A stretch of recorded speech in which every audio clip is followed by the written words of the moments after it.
First এই ভিডিওটা দেখো। पहले तो आपका फेसबुक और इंस्टाग्राम भी हैक हो जाए तो क्या करें? पुलिस के पास जाएंगे? नहीं, यहाँ कंप्लेन वहाँ कंप्लेन कुछ नहीं करनी है। জন্য একটা সেটিংস করে নাও। আমরা সকলে 2 স্টেপ অথেন্টিকেশন সম্পর্কে ম্যাক্সিমাম জানি, আর 90% মানুষ জানে না। তো তার জন্য কিভাবে 2 স্টেপ ভেরিফিকেশন অন করতে হয়, আমাদের হ্যাক সম্ভবত 3-4টা জিনিস নিয়ে হয়, যেমন ফেসবুক, হোয়াটসঅ্যাপ, ইউটিউব, ইনস্টাগ্রাম, এইগুলোই বেশিরভাগ হ্যাক হয়। তো এইগুলোকে আমরা 2 স্টেপ ভেরিফিকেশন করে দেবো।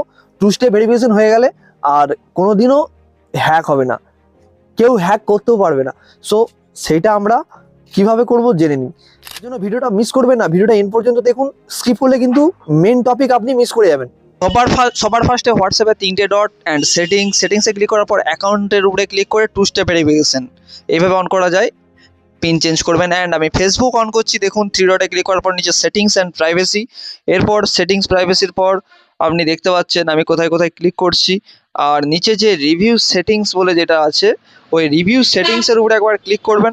অ্যান্ড দেন ক্লিক করার পর ম্যানেজ ইন অ্যাকাউন্ট সেন্টারে ক্লিক করবেন। দেখুন এখানে 2 স্টেপ অথেন্টিকেশন অ্যাক্টিভ করে নেবেন এখান থেকে। ফেসবুক হলো, এরপর আমার ইনস্টাগ্রামে আসলাম, যারা যারা এখনো ফলো করেনি ফলো করে নেবে। অ্যাকাউন্ট সেন্টারে ক্লিক করার পর পাসওয়ার্ড অ্যান্ড সিকিউরিটি, এরপর দেখুন এখানে 2 স্টেপ অথেন্টিকেশন। ভিডিওটা যদি ইউজফুল মনে হয় ভিডিওতে লাইক করবে, আর তাদেরকে শেয়ার করে দাও যারা এই টপিক সম্পর্কে কিছু জানে না, বা যাদের হ্যাক অলরেডি হয়ে গেছে কি করবে তারা ভেবে পাচ্ছে না।